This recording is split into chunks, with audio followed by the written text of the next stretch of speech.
तुम्हाला येता येत नसेल, तुम्ही कुठं दुसरीकडे काम जॉब करीत असलात, तुमच्या घरच्यांना पाठवून द्या, पालकाला, भावाला, कोणाला पण अर्ज घेऊन माझ्या भावाची निवड झाली पण दिलेली नाहीये.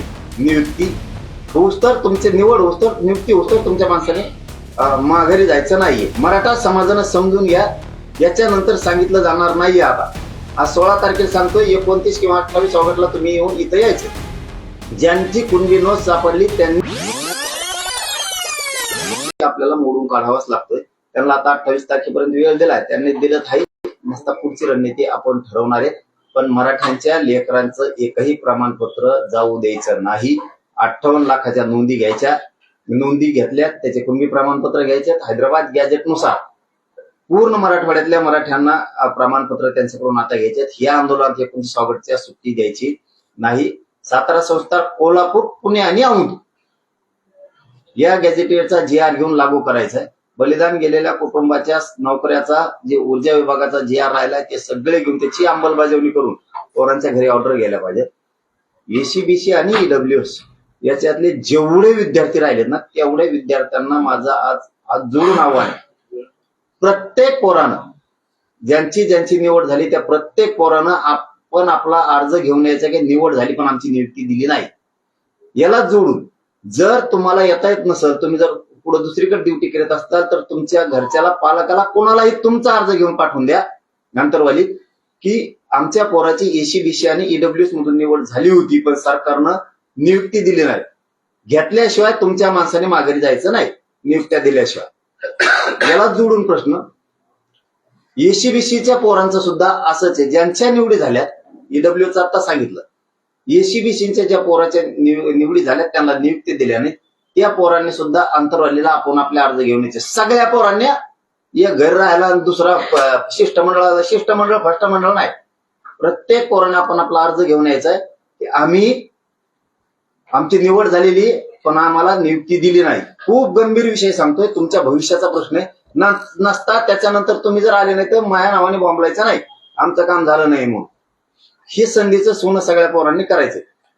जर तुम्हाला येता येत नसेल, तुम्ही कुठं दुसरीकडे काम जॉब करीत असलात, तुमच्या घरच्यांना पाठवून द्या, पालकाला, भावाला, कोणाला पण अर्ज घेऊन माझ्या भावाची निवड झाली पण दिलेली नाहीये. नियुक्ती होऊस तर तुमची निवड होऊस तर नियुक्ती होऊस तर तुमच्या माणसाने माघारी जायचं नाहीये.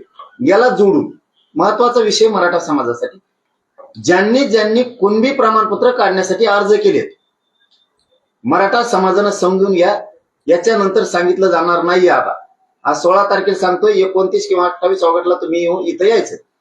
ज्यांची कुणबी नोंद सापडली त्यांना कुणबी प्रमाणपत्र दिलं नाही, त्यांनी कोणाकडे अर्ज केलाय, कोणत्या तालुक्याचा आहे, तुमचं नाव, कोणचा अधिकारी आहे, कोणत्या भाषेत तुमची नोंद सापडली, अधिकारी देत नाही, त्यांनी तिथं पण अर्ज द्यायचा आणि एक इकडं पण अर्ज घेऊन यायचा की आम्हाला प्रमाणपत्र दिलं नाही. तुमचं प्रमाणपत्र देऊस तर आंतरवालीतून तुम्ही माघारी जायचं नाही. दुसरं, ज्यांचे प्रमाणपत्र निघालेत पण त्यांनी व्हॅलिडिटीला अर्ज केलाय, व्हॅलिडिटी अधिकारी महाराष्ट्रासाठी सांगतोय, मग त्याच्यात विदर्भ पण आला. नंबर 1 ला विदर्भाच्या नोंदी निघाल्यात, नंबर 2 ला पश्चिम महाराष्ट्रात निघाल्या. म्हणून गाफील कुणी राहू नका. आता आमचा नंबर लय लांब आहे. ज्यांनी व्हॅलिडिटीसाठी अर्ज केलाय पण जाणून बुजून अधिकाऱ्यांना व्हॅलिडिटी दिल्या नाही, प्रमाणपत्र दिलेलं असून तो कोण अधिकारी आहे, कोणत्या तालुक्यातला आहे, तुमचं नाव काय आहे, तुमची नोंद कशात सापडली, प्रमाणपत्राचे झेरॉक्स त्या अर्जाला जोडा. व्हॅलिडिटीला एक अर्ज त्यांच्याकडे करा आणि एक कागदावर लिहून इकडे अर्ज घेऊन या. तुमची व्हॅलिडिटी होऊस तर तुम्ही माघारी जायचं, अंतरवालीतून अजिबात नाही. ज्या पोरांना ऍडमिशन घेतले कुणबीतून व्हॅलिडिटी टाकले पण देत नाही, जे पोरं शिकत येत त्यांना जर अंतरवालीला अर्ज घेऊन येता येत नसेल तर त्यांनी येऊ नका. तुमच्या भावाला किंवा वडिलांना कुणालाही पाठवा अंतरवाली आणि त्यांनी सांगा की आमचा मुलगा किंवा आमच्या भावानं कुणबीतून ऍडमिशन केलंय पण व्हॅलिडिटी देत नाहीयेत, पण पोराला शिकत आहे म्हणून त्याला येता आलं नाही तर मी आलोय, तसं तुम्ही या आणि तुमचं काम होतं एकानं पण माघारी जायचं नाही. याचबरोबर ज्यांनी हैदराबाद गॅजेटनुसार अर्ज केले पण अधिकारी त्यांना कुणबी प्रमाणपत्र देत नाही, त्यांनी सुद्धा एक अर्ज तिथं करायचा आहे तुमच्या स्थानिक मराठवाड्यात प्रत्येक तालुक्यात आणि एक अर्ज कागदावरती लिहून घेऊन यायचा आहे की आम्ही हैदराबाद गॅझेटियर नुसार अर्ज केला होता, या तहसीलदारकडे किंवा तुम्ही कोणाकडे केलाय त्याच्याकडे, ही आमचा तालुका आहे, हा अधिकारी हा देत नाहीये आणि आमची नोंद या भाषेत सापडलेली, हे सगळं यावेळेस घेऊन यायचं, कोणीही मागं राहायचं नाही. याच्याच बरोबर महामंडळाअंतर्गत अण्णासाहेब पाटील विकास महामंडळाअंतर्गत आतापर्यंत 450 कोटी रुपये वर्ग झालेत. पण ज्यांचे ज्यांचे व्याज परतावे राहिलेत ना, सरकार म्हणतं व्याज परतावे राहिले नाही, ज्यांचे व्याज परतावे राहिले त्यांनी आपला अर्ज घेऊन, तुमचा तालुका कोणचा आहे, तुम्ही कोणत्या साली महामंडळाकडून कर्ज घेतलंय, किती दिवसापासून तुम्हाला परतावा येत नाहीये आणि तुम्ही कशावरती घेतलंय आणि तुमचं नाव काय अर्जदारात, हे अर्ज लिहून आणा कागदावरती आणि सांगा की आमचा व्याज परतावा दिला नाही. सगळ्यांच्या वतीनं 4-5 जणांनी यायचं नाही, प्रत्येकानं आपण आपला अर्ज घेऊन यायचा. ज्याचं काम होत नाही त्यांनी काम होस्तर अंतरवालीतून पुन्हा माघारी जायचं नाही, हे मराठा समाजाने लक्षात घ्या. आता याला जोडू, सारथी अंतर्गत जेवढ्या योजना आहेत याला जोडून पंजाबराव देशमुखांची योजना पण, कोणत्या पोरांना पंजाबराव देशमुखांचे शिष्यवृत्त्या भेटल्या नाहीत, त्यांनी त्यांचा अर्ज घेऊन यायचा की आम्हाला भेटलं नाही त्या पोरांनी. जर ते पोरं शिकायला असतील तर त्यांचा भाऊ किंवा वडिलांना पाठवून द्या. आज मी सविस्तर तुम्हाला सगळ्यांना सांगितलंय, याच्यावरती कोणीही विनाकारण व्हायबल व्हायचं नाही. कोणचा अभ्यासक काय म्हणतो, कोण काय म्हणतो, ध्यान द्यायचं नाही कोणाकडं. हे सगळं राजकीय स्वार्थापोटी चाललेलं आहे, आपलं गरिबांच्या लेकरासाठी चाललेलं आहे. काहींच सरकार आणि नेते खुश करण्यासाठी आपल्यात राहून चाललंय आणि आपलं फक्त आणि फक्त मराठ्यांच्या समाजाच्या लेकरासाठी चाललंय. म्हणून काहींना आपल्यातल्याला समाजाचं हित नाहीये, त्यांना त्यांचं हित बघायचंय. दोन्ही डगरीवर पाय ठेवून त्यांचे डाव सुरू आहे, इवळायचंय फक्त. त्यांना आयुष्यात काहीही करता आलेलं नाही, हे मराठा समाजाने समजून घ्या. म्हणून सारथीच्या कोणत्या योजना बंद केल्यात त्याचा सुद्धा डिटेल अर्ज अंतरवालीत घेऊन या. त्या योजना सुरू होऊस तर ज्याने अर्ज दिलाय त्याने अंतरवालीतून पुन्हा माघारी जायचं नाही. नसता आम्हाला द्यायचा अर्ज झोपला घरी जाऊन, आमच्या रात्र वेळेवर गर्दीमुळे ध्यानात तिथं तुम्हाला सेपरेट एका जागेवर जागा दिली जाणार आहे अर्जदारांसाठी. फक्त मंत्री आले शिष्टमंडळ की तुम्ही यायचं, अभ्यासकांना सुद्धा एक जागा दिली जाणार आहे, त्यांनी सुद्धा त्याच जागेवर करायचं. मंत्री आलं की यायचं, मंत्री गेलं की तिकडे जायचं. मीडियात बोंबलायचं नाही, इथं ती शाळा जमत नाही. ती तुमची शाळा तिकडे असते, तुमच्यात बैठका लागल्या सरकारच्या टेबलावर उड्या शामफाना कर, बैठकी हिसकटून दी. सरकारला काही कळा ना, मराठ्याला काही कळा ना काय मिळालं. तशा बैठका आम्ही खूप बघितल्या. बैठक हिसकटून लावायला काय येते आणि काही पोट तिडकीनं सांगायला येते सरकारला, मग ते तुम्ही उड्या हाणणार आणि समाजाचं वाटलं करणार. इथं ती शानपणा जमणार नाही, नसतांतरवाडीत पाय ठेवायचा नाही. इथं समाज हितासाठी यायचं, समाजाच्या कल्याणासाठी यायचं, बोंबल्यासाठी यायचं नाही. लगेच गेला बोंबलात मीडियापाशी ज्ञान पाजळीलं, त्यासाठी इथंच हे करायचं. म्हणून जे पोर अर्ज घेऊन येणार आहे त्यासाठी एक सेपरेट जागा दिली जाणार आहे, निवांत बसायची. तिथं मंत्री आले की आम्ही बोलून घेतो, अभ्यासक आले एका जागेवरती जागा दिली जाणार आहे, मंत्री आले की यायचं. विषय चालला होता आपला सारथीचा.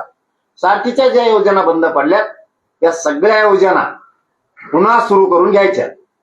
म्हणून कोणत्या बंद केल्यात, ओबीसींना काय सुरू आहे, मराठ्यांना काय सुरू नाही, हे सगळं सुरू करून घ्यायचं सारथीच्या मार्फतचं. पंजाबराव देशमुखांपासून सगळं ही झाला आपला क्लिअर विषय. सरकारनं 30 मेच्या आंदोलनात आपण उन्हात जे आंदोलन केलं त्यावेळेस ओबीसीचा जे आर काढला. बघा किती फसवायचं असतं एखाद्या. 3 महिने झाले त्या जे आरची अंमलबजावणी नाहीये. पोरांनी ऍडमिशन घेतले, पूर्ण फीस दिली. काय पागल समजता का आम्हाला तुम्ही? शिंदे आणि फडणवीस, समाजाने तुम्हाला गोड बोललं, डोक्यावर घेतलं म्हणून तुम्ही समाजाच्या डोक्यावर मुतणार का? ही कोणती शाळा आहे? मी समाज मरू देणार नाही, तुम्हाला राजकारणातून संपूर्ण समाज मरू दिला जाणार नाही. फीस पूर्ण घेतल्या, याच वेळेस सांगितलं होतं आम्ही, फीस शाळावाले सगळे मागायले. तुम्ही हसन मुश्रीफ साहेबांच्या मंत्रालयाचं पत्र काढा, दादा भुसे साहेबांच्या मंत्रालयाचं पत्र काढा, चंद्रकांत दादा पाटलांच्या काढा, तुम्ही कृषी मधलं काढा, सगळे पत्र काढावं लागतील, तुम्हाला ओबीसी मंत्रालयाचं पत्र काढावं लागत, तेव्हा हे अधिकारी हे करतात. तुम्ही राज्याअंतर्गत ऍडमिशन, देशांतर्गत ऍडमिशन घेतलेल्या पोरांना सुद्धा महाराष्ट्रातल्या पोरांनी तिकडे ऍडमिशन घेतल्यामुळे सवलती लागू होणार आहेत असं सांगितलं. केल्या लागू सवलती? तुम्ही सवलत लागू म्हणा आम्ही लय दिलं. अरे ज्यावेळेस तुम्ही दिलं, आम्ही दिलात म्हणलो, फडणवीस साहेबांनी काय शब्दांत दुखवलं नाही वर्षात, एकही शब्दांत दुखवलं नाही एकही. कारण आम्हाला वाटलं आता आमच्या समाजाचं कल्याण करावं, काहीच करणार तुम्ही पुढं. तुमच्या स्वतःच्या मंत्रालयाचा काढला नाही तुम्ही. प्रताप सरनाईक साहेबांनी त्यांच्या बलिदान गेलेल्या कुटुंबासाठी JR काढला. उदय सामंत साहेबांनी त्यांच्या मंत्रालयाचा काढला, MIDCचा. महावितरण मध्ये सुद्धा पोरांना शैक्षणिक पात्रतेनुसार बलिदान गेलेल्या कुटुंबाला नोकऱ्या दिल्या, काढला तुम्ही? काढला JR? इथंच भावना कळते तुमचे मराठ्यांविषयी किती पोटदुखी आहे. नसता आम्हाला बोलायची गरजच नव्हती. आम्हाला ह्या गोष्टी काही करायचीच गरज नाही. बलिदान गेलेल्या कुटुंबाचे काहींचे पैसे कसे आहेत, काहींच्या नोकऱ्या राहिल्यात. का बरं तुमचे अधिकारी सांगितलं नाही कलेक्टर ऑफिस मधून त्यांना की बाबा रे तुम्ही MIDCत महावितरण मध्ये नोकऱ्याला अर्ज करा, तुम्ही ST महामंडळात अर्ज करा, आम्हाला सरकारच्या ऑर्डर आहेत की ताबडतोब यांना नोकरीवरती घ्या.